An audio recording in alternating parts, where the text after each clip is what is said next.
Здраво на сите, јас сум Јасмина Голубовска, моментално работам во Лигис, хуманитарна организација која што работи со правата на бегалците и лицата кои што имаат потреба заштита во Република Македонија. Искуството останато, тие што ме знаат, тие што не, еве сега ќе ви кажам една пријатна приказка. Имам тука еден колега кој што заедно со мене има водено битката, а тоа е за ефтината струја и за парното.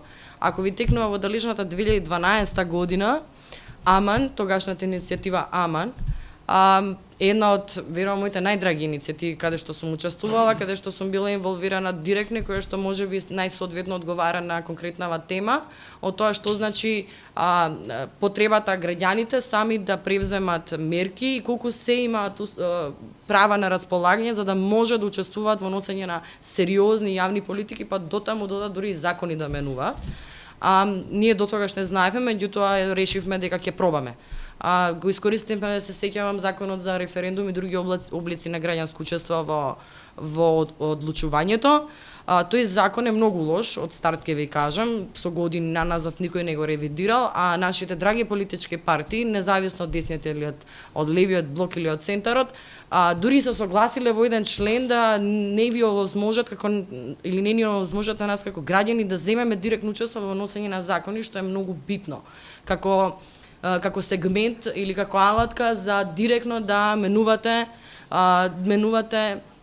работи кои што задираат на поголеми групи на граѓани, па дури индивидуи, ако тоа веќе станува збор или некој член од закон оспорува конкретни права, па дури на индивидуално ниво. Веднаш се соочивме со мношно проблеми, меѓутоа успеавме, се сеќавам во зимски услови на -20 во јануари со 20 дена ставени на располагање да собереме 13.300 потписи. Се случи 24 декември, ние сепак одлучивме да ги однесеме потписите на граѓаните во собрание, без разлика што немаше опозиција, беше пред конфликт на целата ситуација, криза, но решивме дека тие 13.300 потписи нешто значат и треба да го видат светлото на денот, односно уредно да бидат доставени во собрание. Да, наидовме на 5 часа една неписмена дискусија, така дрско ќе се изразам, неписмена, заради тоа што ние додека дискутиравме за двонасочни броила, фотоволтажни системи, 300 денови на сонце, вакви можности за граѓаните, да продаваат струја, да прават струја дома, не знам какви не предложивме модели за социјални пакети за да не луѓето не плаќаат социјалните случаи, да не плаќаат струја и грење и многу работи. Во 5 часа дискусија, единствено нешто што добивме како повратно од тоа собрание беше комуњарке ненормална, пензионерке шизофрена, ти за хомосексуалците, тоа се однесуваше за мене зашто тогаш работев во Хелсиншкиот комитет и така натака. Значи тоа беше дискусијата. Нивото беше, како да ви кажам, нула е мала бројка, не постои таков стрес немам во животот доживеано, ниту пак наидено на такви авторитети. Свативме колку е сад кога видовме дека сите си спомешани, кои со регулаторна комисија за енергетика, кој каде има фрлено или ставено рачиња во енергетскиот бизнис, и тој бизнис очигледно е нешто што мораме да го таргетираме и во иднина, заради тоа што многумина таму прават тешки заврзламија, луѓето добиваат високи сметки на крајот на денот за струја, а оние кои што се исклучени се уште добиваат сметки за парно.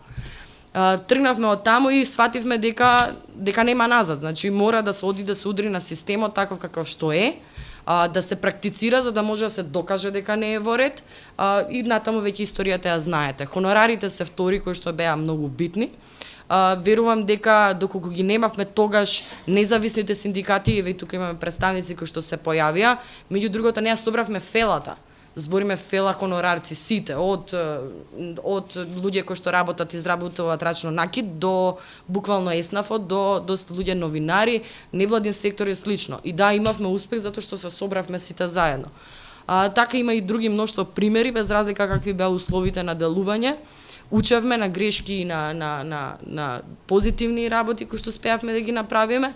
Меѓутоа, она што сега ни е наредно да кажам во еден нареден период е да рачистиме некои работи, тоа се расфрлањето со зборови на еднаквост, на социјална правда и правда како термин, нивната кохезија во општествениот живот и како тоа се рефлектира на некоја индивидуа во село, еве ќе кажам Сача, Кривопаланечко и таму како тоа се рефлектира, дали тој човек допира до него тоа нешто или не.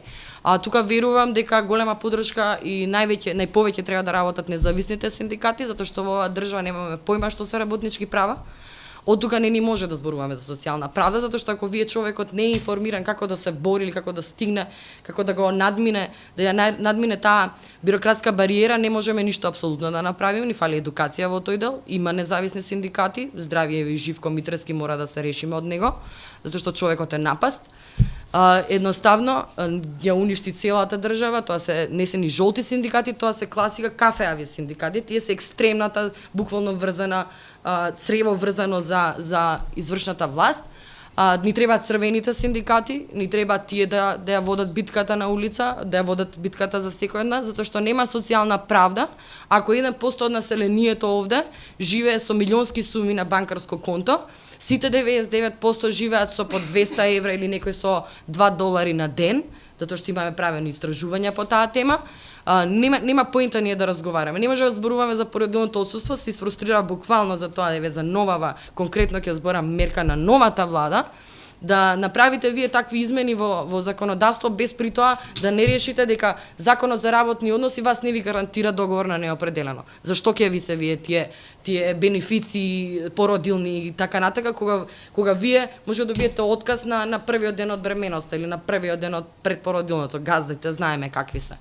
Што значи мора да се сменат многу работи пред да зборуваме за социјална правда конкретно и ќе искористам оваа прилика да апелирам да не ги заборавиме на категорија на луѓе кои што 12 години, ако не и повеќе се на улица, пред нас, тоа се стечајците. Стечајците, ако на некој треба да му се реши веднаш проблем, не е екстерното, него се стечајците. И да завршиме со... Иако луѓето повеќе до нив, за жал, умреа од различни болести и така натака во текот на овие години протестирање, оние кои што остана, ако ништо друго, им должиме едно големо извинување како општество, без разлика кој бил виновник за нивната ситуација, сите ние и меѓу другото да им вратиме за оно што го создавале претходно и да сватиме дека така одат работите. Оние кои што граделе претходно не сме да бидат заборавени од оние кои што доаѓаат во идните генерации, кои што ги користат работите кои што се оставени нормално ако се во функција на граѓанското општество да бидат искористени. Така сакам да завршам на таа идеја, меѓу другото и да ги поздравам и претходните говорнички. Се согласувам дека битката сега почна, се согласувам дека работата не чека дотолку што повеќе, верувам, сега повеќе од било кога и да не се остава едно министерство, едно директорче, едно управителче, една личност назначена на било која функција, ако греши, да се остави тоа да помине. Не сме. Да бидеме будни, да бидеме присутни, да бидеме организирани и ангажирани.